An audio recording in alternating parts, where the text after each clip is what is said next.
اللہ تبارک و تعالیٰ نے سورۃ الاعراف کی آیت نمبر 31 میں فرمایا کہ وَكُلُوا وَاشْرَبُوا، فرمایا اور کھاؤ اور پیو، وَلَا تُسْرِفُوا، حد سے نہ بڑھو، اسراف نہ کرو، فضول خرچی نہ کرو، اس لیے کہ اِنَّهُ لَا يُحِبُّ الْمُسْرِفِينَ، اللہ اسراف کرنے والوں کو پسند نہیں کرتا۔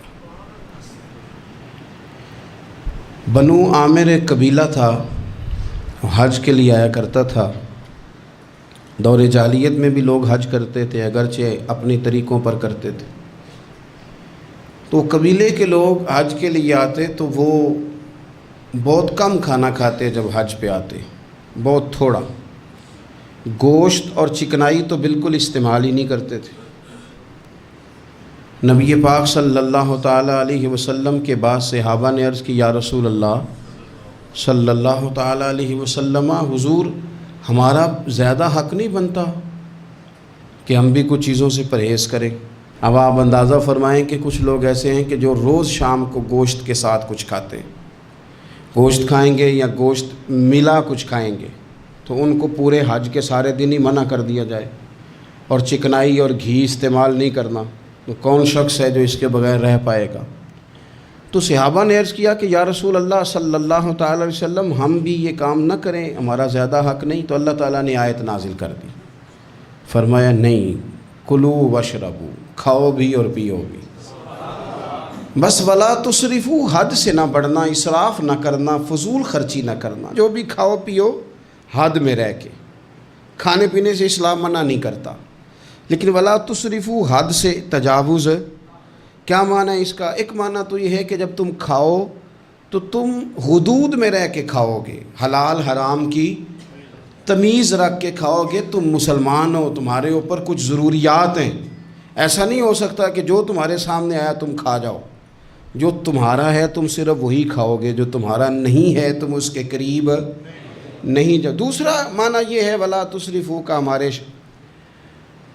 مفسرین نے بیان فرمایا کہ کھانے کے بعد نہیں کھانا، بغیر بھوک کے نہیں کھانا، کثرت سے نہیں کھانا، ہر وقت کھاتے رہنا، ہر وقت کھاتے رہنا، کھانے کو اپنے ذہن پہ سوار کر لینا، رات کو فیصلہ کرنا کہ ناشتے میں یہ کھاؤں گا، اور ناشتہ کرتے ہی دوپہر کے لیے کھانا منگا لینا، پلان کر لینا کہ یہ سبزی منگا لو، اور دوپہر کی ابھی ٹیبل پوری سجی ہوئی ہے اور دانتوں کے اندر وہ شخص صفائی کر رہا ہے اور ساتھ آرڈر دے رہا ہے کہ شام کو میرے لیے فلاں چیز۔ تو کوئی کھانے پینے تو نہیں نہ آیا مسلمان دنیا میں، کھانے پینے تو نہیں آیا، اور اتنا کھانا کہ اس کو سوار کر لینا۔ امام غزالی رحمۃ اللہ علیہ نے احیاء علوم کے اندر لکھا ہے کہ زیادہ کھانے سے مسائل پیدا ہوتے ہیں، شہوت زیادہ بڑھتی ہے زیادہ کھانے سے، غلط خیالات زیادہ آتے ہیں۔ اس لیے صحیح حدیث میں موجود ہے، نبی پاک صلی اللہ علیہ وسلم نے جوانوں سے فرمایا تھا کہ اے جوانوں کے گروہ، یا نکاح کر لو، اور اگر طاقت نہیں رکھتے تو روزے رکھا کرو، اس لیے کہ فاقہ شہوت کو کم کرتا ہے برے خیالات کو، یہ کمزوری لاتا ہے تھوڑی سی انسان کے جسم میں، تو خیالات کم ہوتے ہیں۔ اور پھر جب آپ اپنا پیٹ بھر لیتے ہیں، ایک تو آپ سست ہو جاتے ہیں، نیند غلبہ کرتی ہے، غلبہ نیند کا بندے کو غافل کرتا ہے۔ کیسے میں بتاؤں یہ بات، کیسے بتاؤں کہ بہت سارے پکے نمازی بھی فجر نہیں پڑھتے، سوائے اس کے کہ کھا بہت لیا ہے، اور وہ نیند کے غلبے نے صبح اٹھنے نہیں دیا۔ غفلت پیدا ہوتی ہے، شہوت پیدا ہوتی ہے، اور جب آپ کا ذوق بن جاتا ہے زیادہ کھانے کا، پھر آپ کی ذہن کی مشقت بڑھ جاتی ہے، آپ پھر زیادہ کوشش کرتے ہیں، سکون زندگی میں ختم ہو جاتا ہے، پھر یہ بھی کمانا ہے، وہ بھی کمانا ہے، یہ بھی کرنا ہے، خواہشات بڑھتی ہیں، آپ کا معاملہ آگے کی طرف نکل جاتا ہے۔ کوشش کریں زندگی کے اندر آپ اعتدال کے ساتھ، یعنی اسلام کھانے سے تھوڑی منع کر رہا ہے، کھانے سے منع نہیں کیا جا رہا آپ کو حد سے بڑھنے سے، اعتدال میں رہ کے آپ یہ کام کریں، اعتدال میں رہ کے آپ کچھ چیزوں سے بچیں، معتدل رکھیں اپنے آپ کو۔ عزیز دوست، اعتدال ویسے بھی زندگی میں وہ بندہ تنگ نہیں ہوتا جو اعتدال کے ساتھ چلتا ہے. جو درمیانی چال چلے وہ پریشان ہے. بہت زیادہ کھانا کھانے کا رواج آ گیا ہے. اور پھر یہ کہ کچھ چیزیں بطور فیشن کے بھی، یعنی لوگ کہتے ہیں برگر کا اور پیزے کا رواج بہت زیادہ ہے. میرا ذاتی اس میں رائے یہ ہے کہ بہت سارے لوگ ہیں جو پیزے برگر کو آج بھی پسند نہیں کرتے، لیکن مصیبت یہ ہے کہ یہ کھانا فیشن ہے. یہ نہیں کھائیں گے تو لوگ ہمیں امیر کیسے کہیں گے، نہیں کھائیں گے تو لوگ پڑھا لکھا کیسے کہیں گے، جدید دنیا کا بندہ کیسے مانیں گے اگر نہیں کھائیں گے تو. نہ کریں ایسا، سادی غذا کھائیں اور بہت زیادہ کھانا کھانے سے اپنے آپ کو بچائیں. نبی پاک صلی اللہ تعالی علیہ وسلم خزانوں کے مالک ہیں، خزانوں کے، لیکن حضور نے نا فقر اختیار کیا، تھوڑا کھایا. یہ حدیث کبھی دل کی تختی پہ لکھ لیں تو کام آئے گی. یعنی کون سا ایسا گھر ہے جس میں شام کو روٹی نہ پکے تو قیامت نہ کھڑی ہو. عورتیں احتجاج نہ کر دیں، بلکہ روٹی نہ پکنا تو دور کی بات ہے، بچوں کی مرضی کی نہ پکی ہو تو وہ چیزیں توڑتے ہیں. لیکن قربان جائیں، ادھر دیکھو نا، کچھ ہمارے اوپر ہمارے دین کی بھی تو ذمہ داریاں ہیں نا. ہم نبی پاک سے محبت کرنے والے ہیں، کچھ سرور کائنات کی غلامی کے بھی تو قرض ہیں نا ہمارے ذمہ. میرے نبی پاک صلی اللہ علیہ وسلم کی پیاری زوجہ ام المومنین عائشہ صدیقہ رضی اللہ تعالیٰ عنہ فرماتی ہیں، مدینہ شریف آنے سے لے کر حضور کے وصال ظاہری تک کبھی ایسا نہیں ہوا کہ ہم نے 3 دن تک مسلسل پیٹ بھر کے گندم کی روٹی کھائی ہو. 10 سالوں میں کبھی ایسا. یہ بھی تو دین ہے نا، یہ بھی تو بھائی دین ہے کہ صرف نعرے لگانا ہی دین ہے، کہ صرف یہ کہنا ہی دین ہے کہ جناب میٹھا کھا لو کھانے کے درمیان سنت ہے، مسواک کر لو سنت ہے. یہ بھی تو سنت ہے کہ مسلسل 3 دن تک حضور نے پیٹ بھر کے کھانا نہیں کھایا. کوئی مجبور ہے اس کے لیے؟ حضور مجبور ہے نبی پاک صلی اللہ علیہ وسلم اس کے لیے؟ یہ حضور کی چاہت ہے. تھوڑا کھانا کھایا جائے، کم پہ گزارا کیا جائے اور سادہ غذا کو استعمال کیا جائے. کوئی کام نہیں کر پاتے ہمارے بچے، روٹی کھاتے ہیں مرضی کی، ثقیل غذا کھاتے ہیں جو ہضم مشکل سے ہوتے، اور پھر کھاتے ہی فوراً موبائل لے کے وہ لیٹ جاتے ہیں. تو وجود کے اندر وہ صلاحیت ہی نہیں ہے کہ آگے بڑھ کے کوئی کام کر سکے. میرے نبی پاک علیہ السلام نے فرمایا کہ ہر چیز کی زکوٰۃ ہوتی ہے. ابن ماجہ میں یہ حدیث آپ کو ملے گی. ہر چیز کی زکوٰۃ ہوتی ہے. زکوٰۃ کا معنی پاک کرنے والی چیز. جب آپ زکوٰۃ دیتے ہیں تو زکوٰۃ آپ کے مال کو پاک کر دیتی ہے. فرمایا ہر چیز کی کوئی زکوٰۃ ہوتی ہے، اور فرمایا یہ جو تمہارا جسم ہے نا، اس کی زکوٰۃ روزہ ہے. روزہ اس کی زکوٰۃ ہے. گویا جب تم روزہ رکھتے ہو تو حدیث ہمیں بتاتی ہے کہ پھر ہم اپنے آپ کو پاک کر لیتے ہیں. یہ بھوک وجود کو پاک کرتی ہے. آپ کے ذہن کو، یہ جس بندے میں بڑی صلاحیت ہے نا کام کرنے کی، وہ روٹی بہت زیادہ کھاتا ہے تو پردہ پڑ جاتا ہے، کر ہی نہیں پاتے کچھ. اور کھانے کے معاملے میں میں دیکھتا ہوں کہ شدت. میرا خیال ہے کہ شادی کے ولیمے میں جو گوشت پکتا ہے اس کے علاوہ بھی تو گوشت ہمیں ملتا ہی ہے نا. لیکن بعض لوگوں کو دیکھا جاتا ہے کہ وہ اتنا سالن ڈال لیتے ہیں کہ شاید ان کا خیال ہوتا ہے کہ آخری روٹی ہے، راج کے کھا لیں، اس کے بعد شاید چھٹی ہے تیری. بھئی آپ کیا کر رہے ہیں؟ اتنا کھا سکتے ہیں آپ جتنا آپ نے ڈال لیا ہے؟ اور پھر سنجیدہ قسم کے لوگ ہیں، سیانے لوگ، تو وہ کھانے پہ اس طرح مطلب اٹھ کے بھاگنا. بھئی جو چیز نصیب میں ہوتی ہے وہ تو چل کے بھی آ جاتی ہے، وہ تو اسباب اللہ بنا دیتا ہے. لیکن اپنی طبیعت کا ماحول یہ بنا لینا کہ کھانا ہی کھانا ہے، اور کھانے کے معاملے میں شکایتیں کرنا کہ مجھے جناب دیکھو فلاں آدمی کے میں گھر گیا تھا تو بوٹیاں کس طرح کی دے گیا ہے. کئی دفعہ تھوڑی سی نا بات سن کے تو بندے کا قد دیکھ کے شرم آتی ہے کہ کتنا تو بڑا آدمی ہے اور تو نے کتنی چھوٹی بات کر دی ہے، تو کیا عجیب بات کر رہا ہے. تو نبی پاک صلی اللہ تعالیٰ علیہ وسلم اعتدال کے ساتھ کھانا کھاتے، فقر کو پسند کرتے. میرے نبی کریم صلی اللہ تعالیٰ علیہ وسلم نے کم کھانا کھانا مومن کی علامت قرار دیا. حضور صلی اللہ تعالیٰ علیہ وسلم فرماتے ہیں مومن ایک آنت سے کھاتا ہے، ایک آنت سے مومن کھاتا ہے، اور کافر اور منافق 7 آنتوں سے کھاتا ہے. 6 گنا زیادہ روٹی کھاتا ہے کافر اور منافق مومن سے. 7 آنتوں کے ساتھ کھاتا ہے۔ ہمارے ہاں تو اللہ کے فضل سے نا اب کھانا کھانے کی اور کھانا کھلانے کی دوڑ لگی ہوئی ہے۔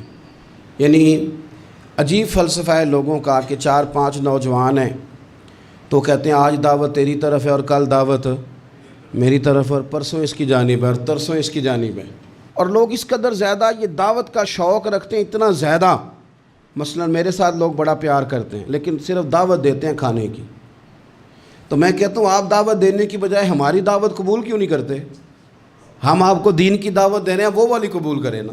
روٹی کھا لیں جی، آ جائیں کھانا کھا لیں۔ تو میں کہتا ہوں اور بھی کم ہے زمانے میں لنگر کے سوا، روٹی کے علاوہ بھی بڑے کام ہیں جو کرنے والے ہیں۔ تو آپ اعتدال کے ساتھ کھانا کھائیں، ضرور کھائیں، جو نعمتیں آپ کے پاس ہیں ان سے آپ لطف ضرور حاصل کریں، لیکن اعتدال کے ساتھ۔ اور پھر آپ کو پتہ ہے جب آپ بے تحاشا کھانا کھاتے ہیں نا، اس کا نقصان یہ ہوتا ہے کہ پھر انسان، میں نے دیکھا ہے جب بندے مالدار ہو جاتے ہیں نا یا سہولیات ان کو مل جاتی ہیں تو انہیں غریبوں کا دکھ ختم ہو جاتا ہے۔ اکثر امیر آدمی کے دوست بھی امیر ہوتے ہیں، پھر وہ کہتے ہیں کہاں غربت ہے پیر صاحب؟ کس نے کہا آپ کو؟ کس نے کہا آپ کو کہ لوگوں کو کپڑا نہیں ملتا؟ سارے لوگ ٹھیک ہیں، کیوں بھلا؟ اس لیے کہ وہ امیر تھا تو اب دوستی بھی امیروں کے ساتھ ہو گئی۔